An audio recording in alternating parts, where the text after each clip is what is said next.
Greetings, citizens. Hey you beautiful creepy human being you. Welcome to my channel and welcome to today's true crime video. I'm so happy we could meet like this. I'm so happy that somehow, in all of this that we have going on, today you and I were able to find each other on this crazy little planet that we call home. My name is Brittany or BRATTERSTEIN, whichever you prefer, and today we're going to be discussing the murder of 54-year-old Cheryl Smith at the hands of the Psychotic Pawtucket couple.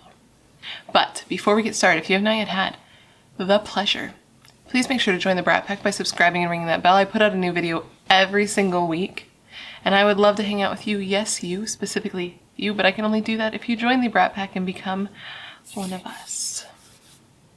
One of us. One of us. One of YMC. Us. And you can also follow me on Facebook, Instagram, and Twitter. They're all BRATTERSTEIN, but no pressure. So guys, today's video is sponsored by Skillshare. Are you familiar with Skillshare? Well, if not, you're about to get familiar with Skillshare. Skillshare is an online learning platform where lifelong learners can go to learn skills that will benefit them for a lifetime. And bro, I don't know if you know this. Maybe you do, maybe you don't. I'm at a place in my life where I want to learn how to do everything. I do everything myself, particularly where this channel is involved. I am a 100% solo project for two reasons. One, I am a bit of a control freak. I have to know how to do everything, and I have to be the person who is hands-on doing every single thing. And two, I guess it's still the same as one, because I just cannot delegate things that are important to me to anybody else. I'm the one who researches, writes, edits, does everything for my videos, and I had to learn how to do all of that independently. So I am a lifelong learner. So if you're anything like me, you will love Skillshare because it's an online learning community that offers thousands of classes to a community of members across 150 countries, and they offer these classes in a variety of subjects. From classes on things like photography and video editing, which, as I'm sure you can imagine, is very beneficial for me as I edit videos for YouTube, just like the one you're watching now. And of course, want to make sure to make the best videos I possibly can. And Skillshare has helped me to both up my game in doing that and also in taking and editing the most adorable photos of my perfect new baby son. So I recently started taking a class called Lightroom Mobile, How to Edit Your iPhone Photography Like a Professional, and that's taught by Dale McManus. And I have really been enjoying it because it teaches you how to edit professional style photos all from your phone with the Lightroom Mobile app, which is an app I already had and utilized, but not to its potential at all. I would just always use these presets that I had purchased independently and then stored in Lightroom because I didn't know how to edit photos myself. So I was like, okay, I'll buy these presets and I'll use those. But now I feel like I know how to use the app thoroughly. Like I know what I'm doing now, and I could maybe even make my own presets. Okay, I probably couldn't make my own presets, but I could edit the absolute heck out of a photo if I wanted to. I really liked this class because it helped me take something that I already had, which was the Lightroom mobile app, and use it even better. So that's why I personally like Skillshare so much, and if you were to become a member, you would have access to a multitude of classes. They have so many classes on so many different subjects. Like anything that your heart desires that you want to learn, they got a class on it that you could find. And the best part, well, I don't know if it's the best part, a very, very good part, because best is subjective, is that you can do it at your own pace. So for me, as a type of person who now has to wake up at 5:50 a.m. in order to film a video, otherwise you're not going to be able to fit it into your schedule because you got a new baby. Doing things at my pace when I can squeeze them in is very important, and Skillshare has got your girls back in this trying time. So, good news. Skillshare is offering the first 1,000 members of the Brat Pack who click the link at the top of my description box 1 month free to try all the classes that Skillshare has to offer. Isn't that so generous? So you can try things out and see if it's your vibe. I think it will be because if you're like me, I think it will be because there's just so many things that you can learn. But now you have the opportunity to try it out for free. The first 1,000 members who click the link in my description box. So if you're like me and you want to join a community of lifelong learners and dive headfirst into a bunch of classes that will benefit you for a lifetime, please make sure to click the link in my description box to become a member of Skillshare today. And don't forget that it's the first 1,000 people who use my link who will get the opportunity to experience. All that Skillshare has to offer for free for 1 month. And now I just want to say a thank you to Skillshare for wanting to work with me again. How cool. That's rad. I love it. I love having companies that want to work with me that I think that you guys would like. Also, like products, services that I really like that I think you guys would like as well that want to work with me, because that's just like a win-win. Win for me, win for them, win for you. So I want to thank Skillshare for wanting to work with me again today. And of course, I want to thank you guys for always being so cool and supportive of all of my sponsors. You're so cool. You rock. Don't ever change. So now that I am done sharing the good word of Skillshare, we can go ahead and get into this video. Now this video is going to be on a case that I had never heard of before, but let me tell you how I came upon it. I was laying in bed, scrolling on Instagram, as one does, when I came upon an Instagram page called Mug Shouties, which is essentially mug shots of attractive women. Shouties, mug shouties. And basically the whole page has the mug shots of these shouties. And below it, it has a description of what they did to get arrested, things from possession all the way up to murder. And one of these particular mug shots is what brings us here today. Shaylyn Moran is the woman in the mugshot that caught my attention, mostly because she literally has a gun sight tattooed on her face. And when I read into her story, the crime she and her new fiance committed, and when I say her new fiance, I mean they met, got engaged, and murdered a 54-year-old woman named Cheryl Smith, all in the same day. I was blown away, so I felt compelled to look into the case and learn every single detail I could. And now I have, and I can tell you about it. So today, I'm going to tell you that story. And while I do, I'm not going to put on a full face of makeup because my makeup's done. So I guess that's all I have to say. Cool. So with all of that said, come gather around and let me tell you the story of the execution of Cheryl Smith by the Psychotic Pawtucket couple. On the evening of Wednesday, January 1st, 2020 at about 8:15 p.m., a woman from Pawtucket, Rhode Island heard a knock at her door. As she opened her door, bullets started flying at her, breaking the glass of her front door and hitting her 4 times in the chest. The shooter, who was described as a black man in all dark clothing, then took off into the night. Police then arrive at 100 Baxter Street and they start to process the scene. They start to, canvass the area, talk to neighbors, and I imagine that that's how they actually got the description of the shooter. I didn't see that expressly stated anywhere, but context clues. So they're talking to the neighbors, and they talk to one neighbor named Alyssa who heard the gunshots ring out into the night. And she said of this, and I quote, "I was kind of hoping there were fireworks, but then I heard the sirens."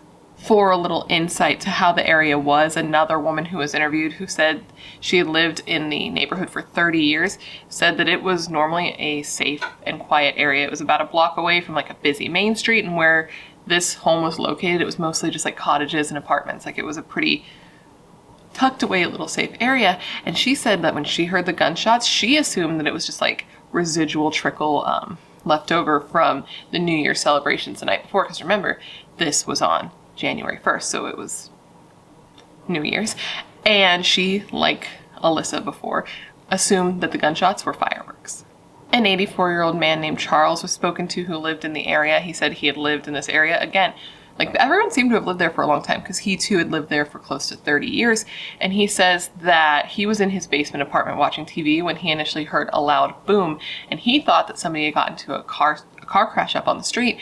That was until his grandson ran down into his apartment and was like, "Grandpa, I just heard 3 gunshots." And it sounded like they were coming from next door at the neighbor's house. And that's when Charles knew something was seriously wrong. Charles didn't know this neighbor especially well. He would see her outside though from time to time, and he would wave at her, and he knew that she had 2 adult sons, and they would call him Charlie.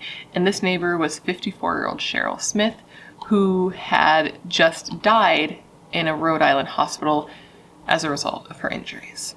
Cheryl Smith was born August 6, 1965 in Pawtucket, Rhode Island, to parents Paula and Brian.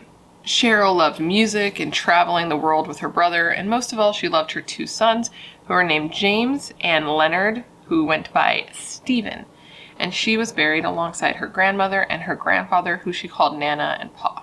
Cheryl was described as just a nice lady. She was a nice lady who waved to her neighbors and went to work every day. I couldn't find like a ton of information on Cheryl, unfortunately, but I did watch this tribute video made by her family. It was about 10 minutes long, and it had a bunch of photos of her throughout her life, and she was beautiful. And more importantly, she just looked incredibly happy. And every photo, she was smiling, and she just looked to be having fun. You know, she looked like the type of person who was really enjoying her life. And from what I've been able to gather, that's how she always was, like fun and loving. She loved her family, her kids, her job. Cheryl had worked as a teacher's assistant at the YMCA's Child Care Center for the last 4 years prior to her death. And before that, she was a licensed real estate agent in Massachusetts. The CEO of the YMCA, which is where Cheryl worked after Cheryl died. Well, that sentence was just not good. After Cheryl was killed. The CEO of the YMCA, where she worked, sent out a letter to the families, the parents of the kids that Cheryl had worked with, because remember, she worked at the Child Care Center, and she'd worked there for a while. She was really, really close with the kids, and she sent them out a letter letting them know what had happened to her so that they would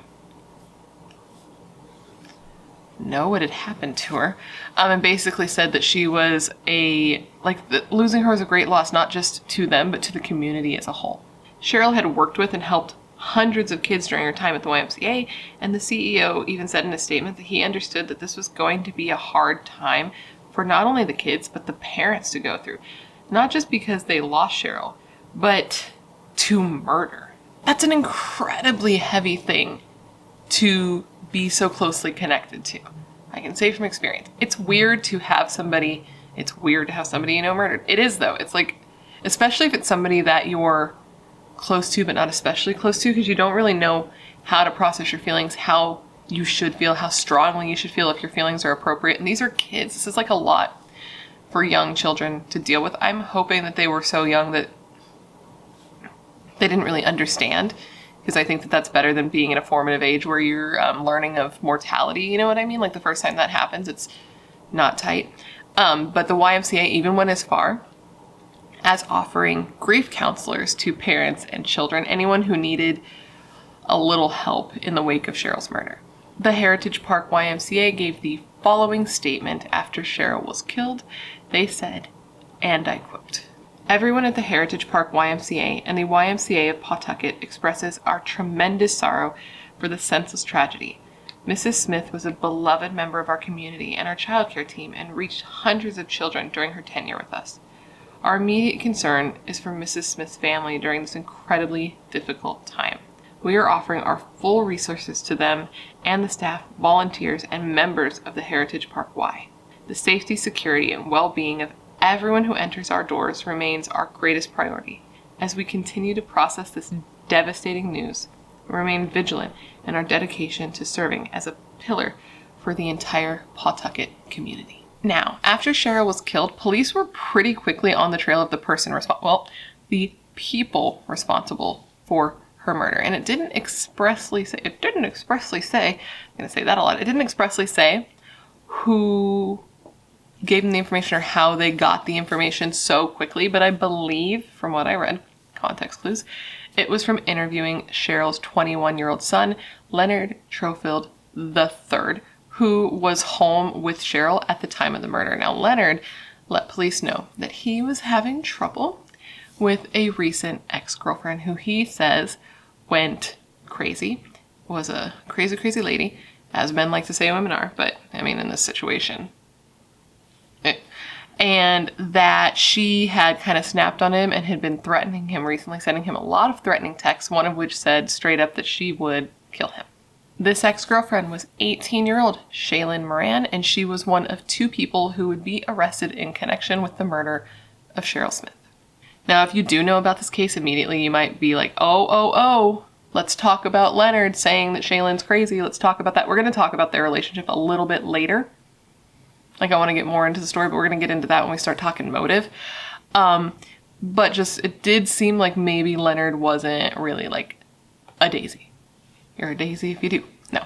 Anyways, please get this tip. And the tip is that the individuals responsible for Cheryl's murder are staying at a Hampton Inn nearby. And if Google Maps serves me correct, this is literally a 5-minute drive up the road from Cheryl's home at 100 Baxter Street. So police arrived at the motel, the Holiday Inn. No. Police arrive at the Hampton Inn the day after the murder. And by the day after, I mean just a couple hours later. But it was after midnight now. And they arrive and they start securing the hallway. It was at that point that 18-year-old Shaylyn Moran and her new fiancé, 23-year-old Jack Doherty, exited their hotel room and were promptly arrested after a scuffle between Jack, her fiancé, and a police officer named Justin Gould. I guess Jack, ran at him trying to flee, and the two, collided, grappled on the ground, and eventually Jack was subdued and arrested. When the two were arrested, Jack, Shaylyn's fiancé, had a loaded 9mm handgun on his person along with extra bullet magazines. Yeah, extra bullet magazines, and both of these were stuffed into a backpack that he was wearing at the time. And this gun was believed at the time to be the gun that was used during the commission of the murder, and it was later confirmed because bullet casings at the scene matched bullets from this gun. This gun was a very interesting point in this case. It was what made this case noteworthy, Anyway, and that's because they believed that this gun was 3D printed. And they believed this because, from what I read, Shaylyn Moran told police when they were arrested that the gun was 3D printed. So they were like, my brain shut off. It's still shut off. Shaylyn Moran was like, oh yeah, the gun's 3D printed. They're like, oh shit, the gun's 3D printed, that kind of thing. And this little note, this little fact about the case, the fact that the gun was 3D printed was a big talking point because at this time, the only successfully shot 3D printed gun had happened in 2013, and it hadn't happened again since or before. But we'll get more into the gun later as well. After the two were arrested, the police then went and searched the hotel room, and this is where they found blood on the sheets, the sheets of the hotel bed, and they also found various pill bottles all around the room. And after the two were arrested, the chief of police released the following statement. This officer said, and I quote, "Today, Pawtucket police apprehended 2 suspects believed to be involved in yesterday's fatal shooting on Baxter Street. While this was a targeted and isolated incident, there is no place for violence in our community." End quote. People were just scared, man. People in the community were scared because, again, it was a quiet, safer type place, which is weird for 2020 that there's any quiet, safe place, to be honest. But people needed to be put at ease because people were freaked out that they thought that this was a random attack that could happen again to anybody else at any point. So he needed to come out and be like, listen, this was somebody with a personal grudge, so don't trip.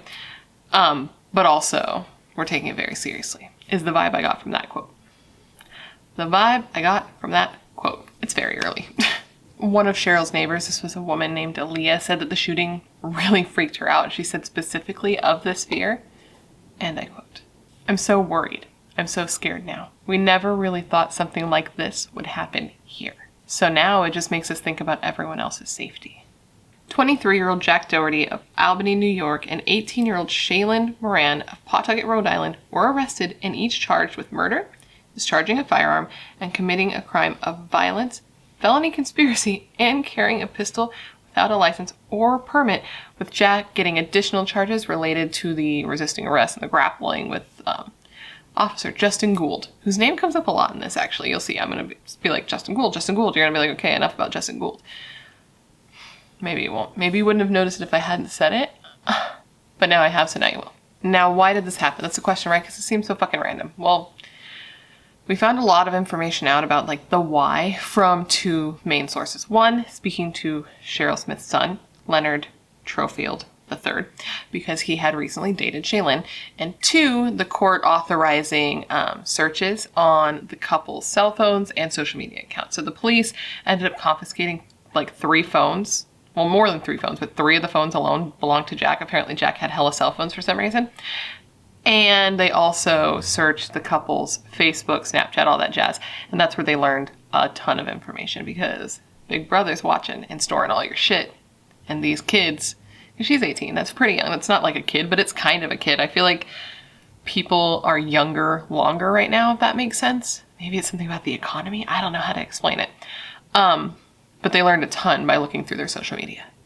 And by the way, that whole I feel like they're younger longer thing, I think I just feel that way because I'm getting old now, bro. I don't know when it happened, but I am an old mom. So maybe that's why I feel like all these kids are younger longer. But anyway, so let's first talk about Shaylyn and Jack and their relationship and their engagement and all that shit, because when I tell you, it is ridiculous. So Shaylyn and Jack met online at some point not long before this happened, and the two started to talk and eventually started to have a long distance relationship, because as I said, Jack lived in Albany, Shaylyn lived in Pawtucket, and that's about a 2.5 hour drive. So they were dating long distance, with Shaylyn, once the two started dating, lovingly changing her Facebook header photo to a photo of a shirtless Jack with her face crudely superimposed on his wang. And maybe that's not information you needed. However, I had to see it so you can at least hear it. So the two are dating, they're having their long distance relationship, and soon the conversations go from normal lovey-dovey relationship stuff to the two plotting and planning a hit on Shaylyn's ex-boyfriend, Leonard Trofield III, Cheryl's son. Just days before the murder, Shaylyn sent a message to Jack saying, and I quote, "When I leave for Maine, I'm going to need you to hit up Leonard so I can stain and then leave the state." Now, I don't know what stain is, but hit up Leonard, leave the state. Those are the takeaways from this quote. I am very old. Jack replied to this with quote, "LOL, you just let me know." Now, again, I am an old grandmother, so I read a ton of their back and forth, and a lot of it, right over my head, didn't really understand it. And apparently, a lot of people felt this way, so at their trial, the judge tried to summarize the meaning of these messages from the bench so that people understood what these kids, I'm going to keep calling them kids because they speak like kids and they act like stupid children, what they were saying. Judge Rogers tried to summarize what these people were saying in their messages. And he said that essentially, in the messages back and forth, the two were talking about Shaylyn having a problem with her ex-boyfriend Leonard that Jack had no problem addressing, and all she needed to do was let him know and he would gladly drive on down and kill him. Why did that immediately make my brain go to John Mulaney's stand-up when he's like, "Your old professor sucks, would you like me to kill that guy for you?" Like, that's where my brain went. I can't be tamed. Now, apparently after this planned attack on Leonard, Shaylyn planned to run to Maine, which is where her mother lived, and I actually suspect that they were both going to run off together, not just Shaylyn, and I'll get into why shortly. Now, let's talk about Shaylyn and Leonard, which was Cheryl's son. Let's talk about their relationship a little bit, because it seems that their relationship was very toxic, as I'm sure you can imagine since we've gotten to this point, right? So apparently the two met online in 2019, just a couple of months prior to Cheryl being murdered, because she was murdered January 1st, 2020. So less than a year before the murder, the two met online. They too, just like her and Jack, started dating online before she finally came to meet him, and she came and stayed with him at his mother Cheryl's house. So she stayed in this woman's home. This bitch. She stayed in her home. Now, what Leonard says happened at this point is that Shaylyn wanted him, Leonard, to be her, quote, caretaker and pimp, and that he was like, "Nah, dog, I'm not about that life." And in response, she freaked out and started, quote, saying crazy things, even putting a knife to her own throat and jumping out a window. Additionally, he says that after only 4 days of the two meeting in person, that she was obsessed with him. He also claimed that he believed that the way Shaylyn was able to get Jack to do her bidding is that she lied to Jack and told Jack that Leonard had raped her and left her in a cemetery, which is a very, very specific thing for him to think she would say. I will say that, like, you got an imagination on you, man. And that she had then sent Jack to his mother's house to kill him. You know, to avenge his new love's honor or whatever. Now, I don't know how much I personally believe what Leonard says. I don't know what it is. Something about reading stuff from him. Like, okay, clearly she was unhinged. He's not wrong about that, because you don't plan a hit on your ex-boyfriend if you don't have a little bit going on upstairs that's not quite right, okay? However, I get the vibe, and I could be wrong here. Maybe it's the man-hater in me, I don't know. But I get the vibe that he's telling half-truths here, you know, like just telling enough of the story to make her not look good, but to not make him look bad. Because I just get the vibe that that it was bad on both sides of that. Like, obviously not as bad because he's not out here killing people. But do you know what I mean? It's just nothing that I read specifically, just little context clues. That's the name of the game, is context clues here, man. Because there isn't like a ton of information on this case, so I'm kind of putting together what I can find from everything I read. And this is just the vibe I get. I could be totally wrong. Maybe she was just absolutely crazy and he was absolutely chill, but I get the vibe that there was a little bit of both there, that it was just like toxic on both sides. And here's part of why I feel that way. Apparently in October of 2019, Shaylyn and Leonard got into an argument, a fight that escalated to the point that it got physical, and the police were actually called.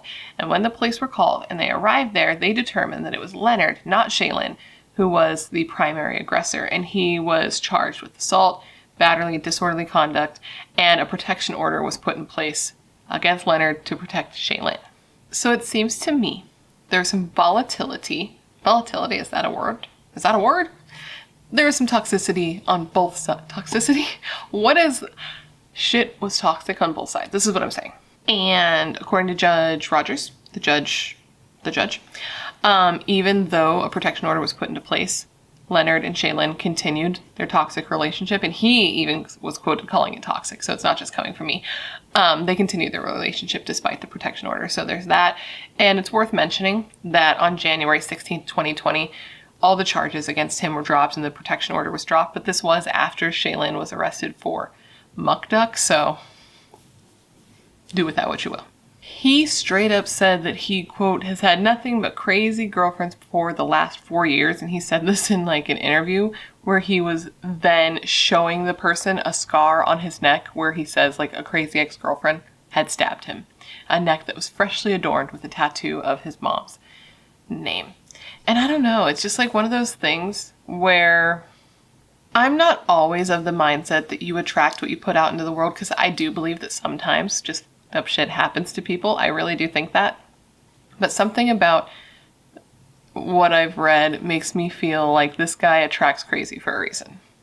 And for clarity, I'm not saying that he or Cheryl or their family or anyone deserved what they got, because clearly you don't go and murder somebody over a toxic relationship. Like, fuck all that noise. Obviously, that's the most cowardly, lame bullshit ever. I'm just saying that I wanted to give you some context to why somebody who was unhinged, which I believe Shaylyn was, would go to such extremes. You know what I mean? Like, that there had to have been, like, it was just not a good relationship. But that aside, I can't even imagine how Leonard must feel knowing that this happened. Because of the relationship he had with his ex-girlfriend, there must be such incredible guilt in that, and that's so messed up. I wouldn't wish that on anybody. I'm not saying that he was so bad to her that somehow made this happen. No, like, maybe they had a bad relationship just based on what I've read. That's what I believe, but that doesn't mean that it's his fault, and that doesn't mean that, like, it was brought to him because of this. It happened because two stupid assholes decided they wanted to kill somebody. So I just went on like this tangent. I don't even know what just happened. I'm tired. All of that is to say that shortly after that October 2019 assault on Shaylyn, that's when the threatening text messages started to come in to Leonard. Shaylyn threatened him, his brother, his mother, even threatening the YMCA where Cheryl worked with children, and one of the texts even just straight up said, quote, "I'll kill you." So, it's pretty on the nose. This girl apparently just had no chill and no, like, filter of knowing when to say things and in what context, because not only is she putting in writing that she's going to kill him and then, you know, send somebody to his mother's house to kill him, but she also, like, said it in front of friends. Like, one of her friends even testified against her in court saying that, like, she heard Shaylyn threaten Leonard and knew firsthand that Cheryl did not like Shaylyn.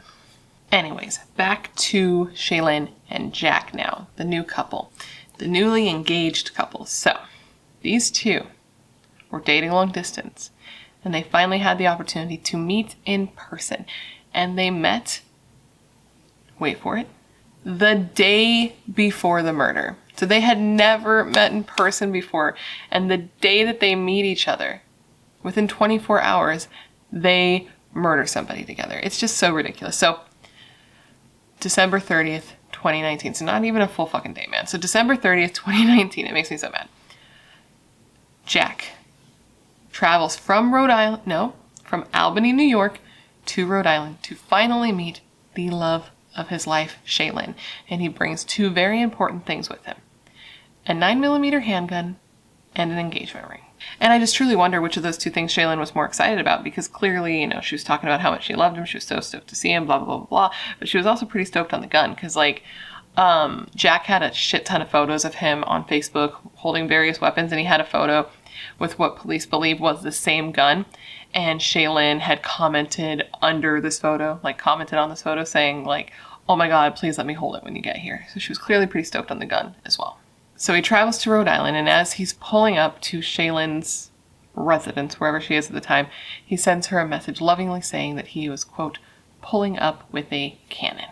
So the two got together and rented room 517 of the Hampton Inn, which was very close to Cheryl Smith's home. That night, the two went to a New Year's Eve party, because New Year's Eve, and it was at this party that Jack proposed to Shaylyn.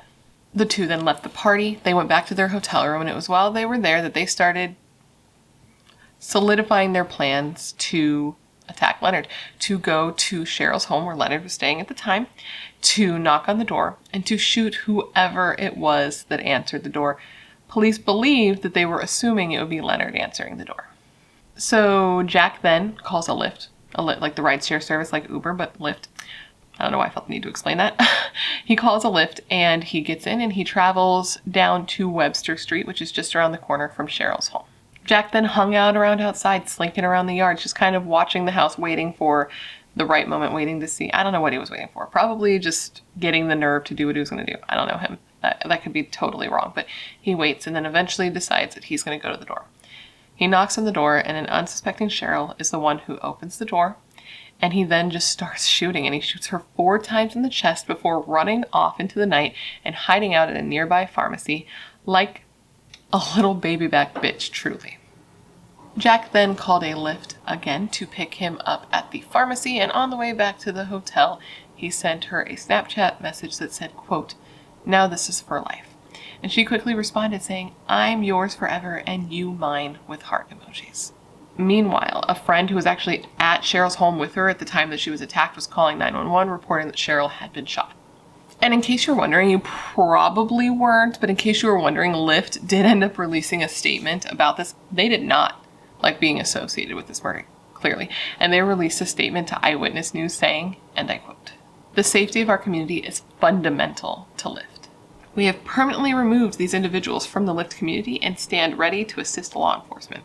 And poor Lyft, man, that sucks that they had to be associated with that. But honestly, it was probably helpful that they did use Lyft, because literally these idiots, Lyft logs like the exact time that you get in the Lyft, that you get out of the Lyft. Like, they have everything logged, right? And same with the hotel, like the key card, each time it was used, it was logged. So police literally had like an almost minute by minute timeline of everything they were doing, because these were not very smart murderers. They were just stupid, whiny, bratty children.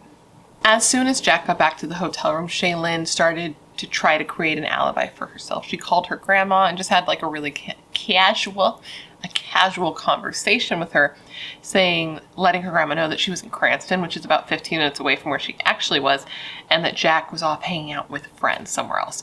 And the judge later at the trial said of this call, the judge said that this call, quote, demonstrates an effort to set up an alibi that demonstrates this defendant's consciousness of guilt. Wow, that was tough for my tongue to say. The two then went on to take several photos together posing with the gun that had been used in the murder of Cheryl Smith. I cannot speak English today, man. In the murder of Cheryl Smith.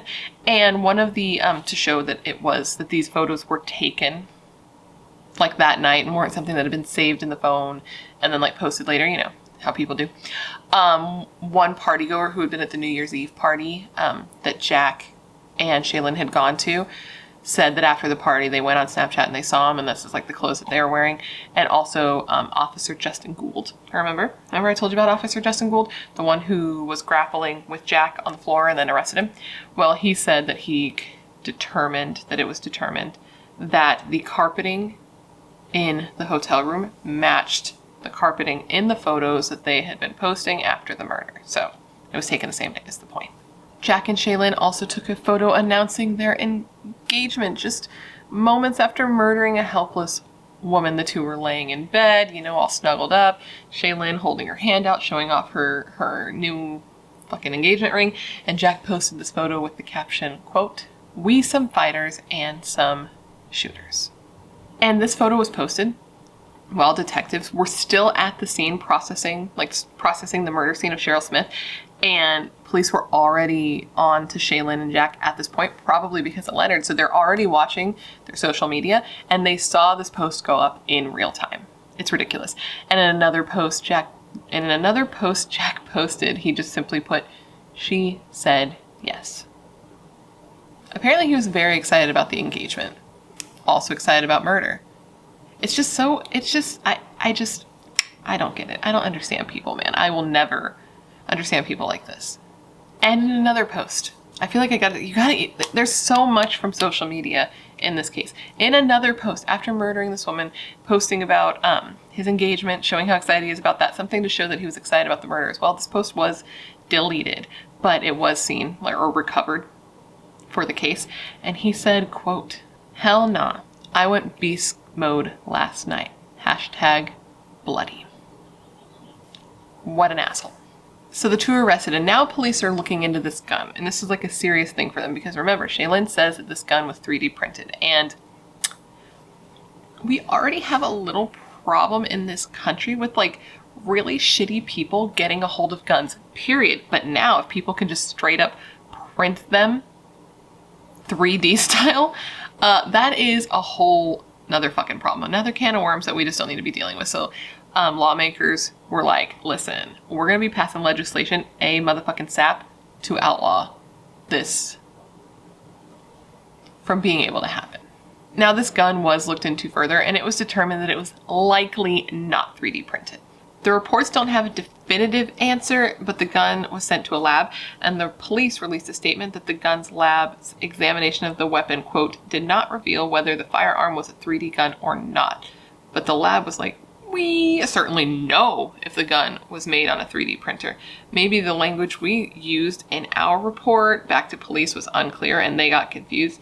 But see, now I'm confused by those quotes because they're not really saying if it was 3D printed or not. I feel like they're tiptoeing around it, which makes me wonder if it actually is 3D printed and they don't want people to know that that's an option. If you're a murderer thinking about 3D printing a gun, it definitely wasn't 3D printed because that doesn't work. Anyways, apparently this gun had a manufacturer's mark on it from a company in the Philippines, and the lab was like, listen, if a gun was 3D printed, it probably wouldn't have a manufacturer's mark on it. The gun also had a polymer frame or handle, and that is common in handguns that aren't 3D printed like Glocks. And the slide portion of the gun that covers the barrel and slides backwards and forwards, when the gun is fired, it appeared to be machined metal, which doesn't really jive with the 3D printing thing. Despite all of those little facts, about the slide and the handle and all that bullshit, the jury's still out on whether or not it was 3D printed because I couldn't find anything definitive about whether it was or not, nothing confirming it, unless I missed a big fucking chunk during my research, but I don't think I did because I was pretty thorough. But let me know what you think. Do you think it was 3D printed or not? Because they're not really saying, which I feel like is odd. Anyways, both Jack and Shaylyn were held without bail pending their murder trial. During their bail hearing, it was said that they believe that Cheryl was not the couple's intended target, and I do believe that that's true. I think it was Leonard. And the prosecutor said, and I quote, "It was a natural, probable, or foreseeable consequence that somebody else in the home in which Leonard lived would be harmed, even though the shooting death of Cheryl Smith may not have been part of the original plan." Okay, apparently initially Shaylyn was going to try to go the route of, oh my god, I had no idea that my new fiance was going to try to kill my ex-boyfriend. That is such a shock to me. Oh my god, God must be playing a trick on me, But the judge said to this this defense, and I quote, "To suggest that the defendant had no idea or was not an active, willing participant in the plan to bring harm to Mr. Trofield with a gun and resulting in Miss Smith's shooting death does, as the state says, strain credulity. While there is room for reasonable doubt, and certainly at trial I would expect that the defendant would parse through the charges and the evidence in the same way that was done here to establish reasonable doubt, that is not the standard that the court applies at this juncture." Strain credulity. Is that how you pronounce it? I looked up that word, and I like it a lot. I'm gonna steal it once I learn how to say it. The prosecution was ready to take the case to trial and prove that Shaylyn was an accomplice. She could try to deny it all you want, lady, but we know, bitch. But in the end, I guess she wised up and realized that like her ass was against the wall, because Shaylyn Moran ended up pleading guilty to charges first-degree murder, conspiracy to commit murder, and carrying a pistol without a license in the shooting death of Cheryl Smith. She was sentenced to life in prison for the murder and an additional 20 years to be served consecutively. 2 additional 10-year sentences for carrying a pistol without a license and conspiring to commit murder. Peace out, bitch. I'm on one today. I'm spicy. Looks like things are getting a little too spicy for the pepper. People are just so dumb, man. She was 18 when this murder happened, right? And she was sentenced at 20. So she is effectively going to spend her entire life in prison. That is so dumb. In addition to being dumb, though, it does seem like she was just kind of an evil girl, because Detective Justin Gould. You remember Detective Justin Gould? He is everywhere. Tan, almost everywhere. Jan, almost everywhere. Detective Justin Gould, almost everywhere. Anyways, he said that during his police interview of Shaylyn, when he told her that Cheryl Smith had died, she like giggled to herself.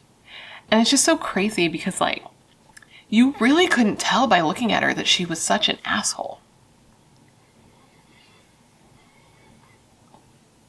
That's sarcasm. She literally has a scope tattooed on her stupid fucking face. So now, as for Jack Doherty, his attorney asked for a mental health evaluation because apparently Jack suffered from a history of PTSD and other mental illnesses and was even put on suicide watch at the adult correction center where he was being held.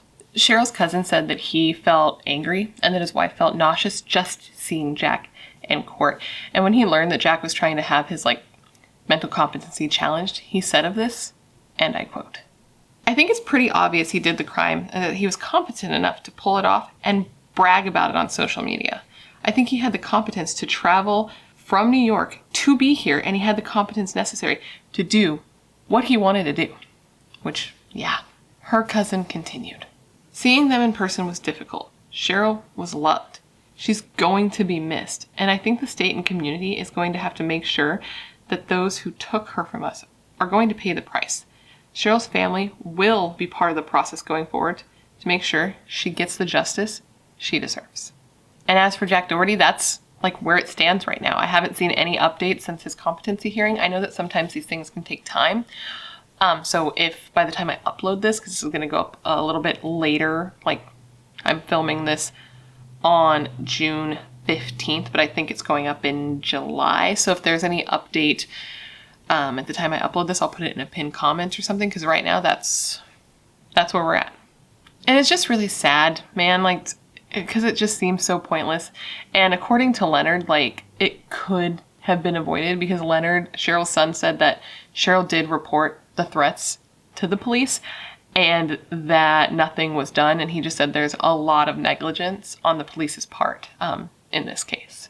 When asked why nothing was done and asked if there was negligence on the police's part, the police sergeant said in response, and I quote, "We are aware of the threats as part of this incident/investigation." And he declined to comment further. Now, why did this happen? It's really hard to say because there's so many different things thrown out, from retaliation to Leonard for allegedly, raping her and leaving her in a cemetery and assaulting her. She did allude, Shaylyn posted a post on Facebook alluding to the fact that maybe Leonard cheated on her.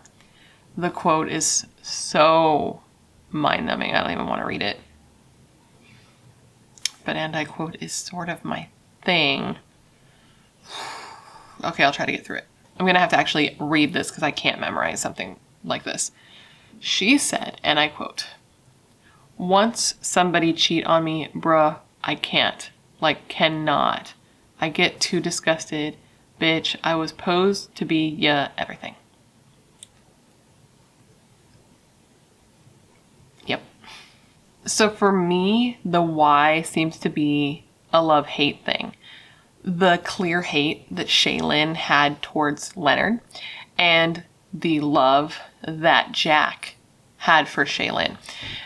And just for clarity, because I did see some people posting, because her Facebook page is still active, I saw some people posting that they believe that she like manipulated Jack into doing her bidding, that she was like a succubus, if you will. But like, no, I don't fucking think so. I'm not trying to bring her up at all or like defend her, bring her up. I'm just trying to bring him down to her level because this was a grown-ass man. This was a grown man who made a choice, a grown man whose Facebook page and social media was covered in photos of weapons and like posts about violence. Like he had this in him and he acted on it. The day that he killed Cheryl, he posted a selfie with somebody pointing a gun at him with the caption, quote, "Bloody Boy Santana." He had photos of guns and knives and drugs. Like he was making his own decision. Maybe the victim chosen was chosen for Shaylyn, but this guy had a darkness in him. He was a loose cannon that would have hurt somebody eventually anyway. That is what I believe. But it was Cheryl who lost her life because he wanted, I think, to solidify his love for a girl that he adored more than anything. He illustrated this in a Facebook quote, Facebook post saying, and I quote, "I love my baby so much. She's the brightest thing in my life. Pure love." So now I'm going to leave you with the question of the day. Do you think that the intended target was Leonard? Or do you think that they kind of didn't care if it was Leonard or his mom? Because if Leonard was killed, great, he was dead. But if Cheryl was killed, then that would leave Leonard alive with a lot of guilt that he'd have to deal with, knowing that she was killed by somebody that he had dated and therefore would feel like he was responsible for her death. I'm kind of curious what you think because I think it could go either way. So let me know down below what you think they were trying to do there. But anyways, guys, that completes this video. I hope that you found it interesting and informative and it gave you all you would want when looking into this case. I know I was kind of being like a salty bitch in this one. I don't know what was up with me. It's just, I find this kind of behavior unbecoming. You know what I mean? I think it's gross and it makes me a little pissy. It's early. I'm tired. I was up all night with a baby and then I got to talk about these little baby back bitches and it just makes me frustrated. But yeah, thank you for hanging out and thank you for remembering Cheryl Smith with me today. What a pointless fucking tragedy, you know? Just, it's so stupid. She was literally just at home. She did seemingly nothing wrong. She's just trying to have a night at her house, apparently had a friend over, gets a knock at her door, opens the door, and just gets shot to death. Like, that's such bullshit. I personally do think that it was Leonard, Shaylyn's ex-boyfriend, that was the target. I do think it's possible that they planned to kill Cheryl. It was her house and that they planned to kill her just to hurt Leonard, but I do think it's far more likely that they wanted to kill him, but when she was the one that opened the door, maybe he didn't even look and just immediately started firing. It's just so fucking sad. And I can't even imagine the amount of guilt that her son has over his mother's death. And that's just super fucked up. I know that I said that I think that he's probably not like the best dude, but nobody deserves to go through that. No one deserves to lose their mother and in such a fucked up way. But anyways, guys, please let me know down below of any cases you would like to see me cover in the future. As you know, I have a long list of cases, and whenever you leave a suggestion, I put it on my list to look into because I like looking into the cases that you guys suggest because you're filled with good ideas and good taste. Otherwise, you would not be here. Of course, if you haven't already, don't forget to join the Brat Pack by subscribing and ringing that bell. I put out a new video every single week and I would love to hang out with you. Yes, you, specifically you. And if you want to hang out more consistently, all my social media is listed down below. I have a Facebook, I have an Instagram, and I have a Twitter, and they are all Bratterstein. I also put a list to my merch store. I'm not wearing my own merch right now. I'm wearing Bo Burnham's merch, but if you want some of my merch, you can go there and buy some merch. You wanted some merch, so I made some merch. And I just want to say a final thank you to Skillshare for sponsoring today's video. And if you want to join, you can click the link in my description box to do so. And with all of that said, I just want to thank you for being here when you could literally be anywhere else in the world. That is tight. You are tight. Please stay safe and be a better person than you were yesterday. At the very least, be better than Shaylyn and Jack. And I hope to see you in my next video. Bye.